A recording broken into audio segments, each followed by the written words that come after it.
dagaal xoogan oo u dhexeeya ciidanka Somaliland iyo kuwa SSC ayaa maanta dib uga bilowday magaalada Laascaanood ee gobolka Sool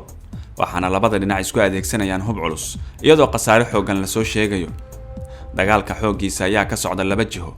wararka waxa ay tilmaamayaan in xooga dagaalka uu yahay madaafiic la isweydaarsanayo iyadoo gudaha magaalada Laascaanoodna ay duqeyn xoogani ku socoto waxaa jira qasaare isugu jira dhimasho dhaawac soo kala gaaray dhinacyada dagaalamaya walow ilaa iyo hadda aan la xaqiijin inta qasaarahan uu la eg yahay waxaana wararka qaar ay sheegayaan in weerarka dagaalkan ay leedahay Somaliland mid ka mid ah saraakiisha ciidanka SSC oo la hadlay warbaahinta gudaha ayaa sheegay in dagaalka lagula soo jarmaaday dhankooda balse ay iska difaacayaan ciidanka Somaliland ee weerarka soo qaaday wuxuuna tilmaamay in waxyeelo badan ay gaarsiiyeen dhinaca soo weeraray dhanka Somaliland iyana waxay sheegeen in ay la dagaalamayaan nabadiid iyo Puntland ku soo duulay bulshada Laascaanood isla markaana uu markan dhamaaday qorshihii ay ku doonayeen in xaaladda wadahadal lagu dhameeyo shalay ayay ahayd markii militariga Somaliland uu si kama dambaysa ugu dhawaaqay weerar culus oo ka dhana SSC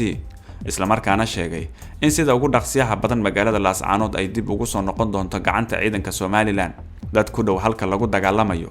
waxay sheegayaan in dagaalkan uu u muuqdo mid xoogan isla markaana Somaliland ay aad isugu soo diyaarisay marka loo eego dagaaladii hore uga dhacay magaalada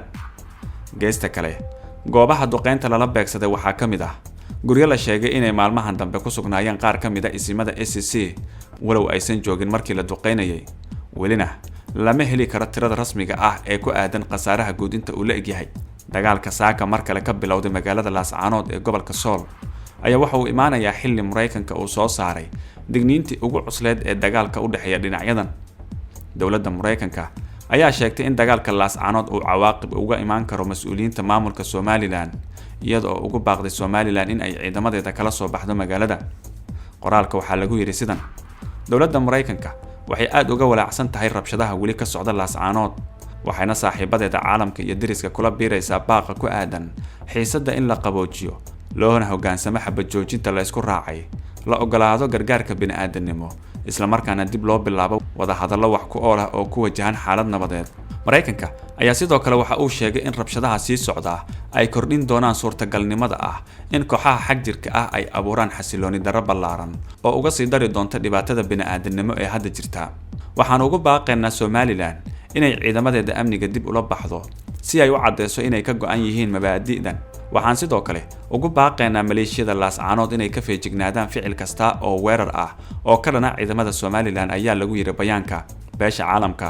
waxaa ka dhamaaday hanjabaadaha ay u dirayaan dhinacyada isku haya magaalada Laascaanood iyadoo dhan walbana uu sheegayo in dhanka kale weerarka ku soo qaaday waxaana meesha ka baxday gabi ahaan barajadii laga qabay in xiisadda lagu dhameeyo wada hadal iyo isfaham falanqeeyaasha dhanka ammaanka ayaa qaba in haddii dagaalka ka socda magaalada Laascaanood uu sidan ku sii socdo uu keeni karo burbur aan kabasho lahayn oo soo gaara magaalada iyo sidoo kale in colaaddu ay noqoto mid deegaano kale ku faafta Somaliland horey waxay u sheegtay inay xabad joojin hal dhinac ah qaadatay balse waxay tilmaantay in weerarka oo ku batay awgeed aysan indhaha ka daawan karin waxa socda ayna waajib tahay markan inay weerarka dhankooda bilaabaan daawade maxay kula taaragtidaada fadlan qaybta hoose commentiga noogu reeb muuqaalka share garay si dad badan u gaara mahadsanid